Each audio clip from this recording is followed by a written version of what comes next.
আজকে সকালটা অনেক সুন্দর কারণ আজকে অনেক সকালে ঘুম থেকে উঠেছি।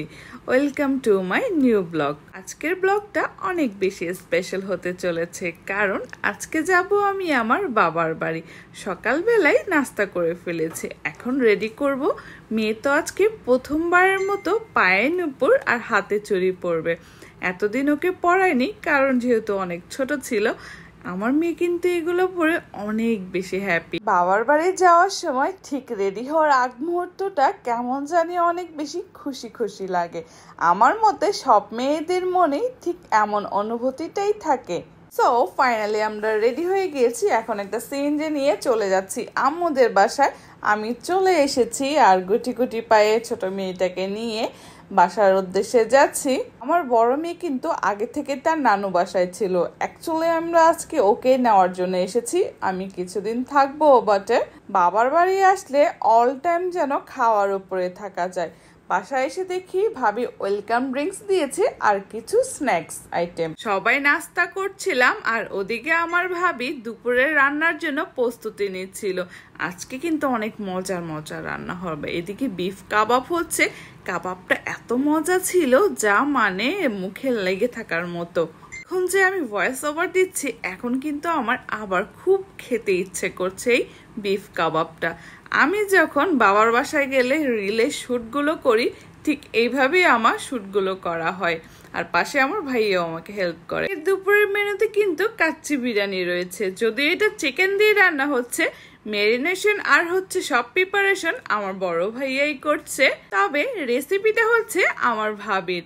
এইটার যে লাস্ট ফিনিশিং এর যে লুকটা আসছে আলহামদুলিল্লাহ এত বেশি ডিলিশিয়াস লাগতেছিল যে আজকে লাঞ্চটা অনেক মজা করে খাওয়া হবে।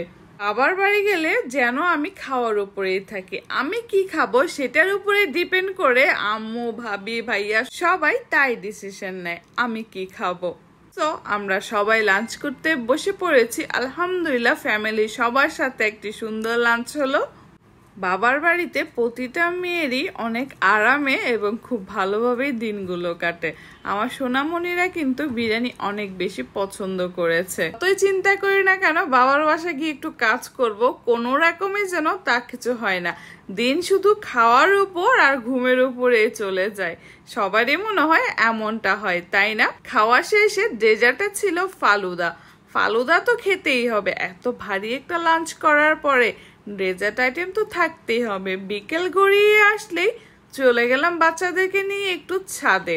আমি চেষ্টা করি যে বাচ্চাদেরকে বিকেলের টাইমে হয়তো ছাদে আর নয়তো নিচে কোথাও একটু ঘুরতে নিয়ে যাওয়ার, যেন ওরা বাহিরের একটু আলো বাতাসের সাথে নিজেকে অ্যাডজাস্ট করতে পারে ভালো করে। শীতের বিকালে ছাদে কিন্তু অনেক ভালো লাগে, তাই না? আমার কিন্তু অনেক পছন্দ যে বিকেলবেলায় একটু বাতাসে ছাদে বসে বসে হয়তো এক কাপ চা খাবো আর নানান মানুষের নানান দৃশ্য দেখবো।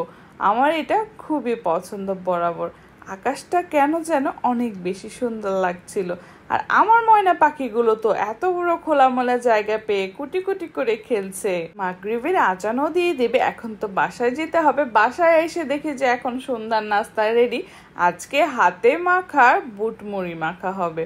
আমার ভাইয়ের হাতে মাখার বুট মুড়ি কিন্তু অনেক মজা লাগে। তো অলওয়েজ আমার ভাইয়াই মাখে, সবাই একসাথে হুমড়ি খেয়ে পড়লাম খাওয়ার জন্য। আমার টুকু সোনা এদিকে হচ্ছে মামির মেকআপ আইটেমের জিনিস নিয়ে অল টাইম বসে যায়।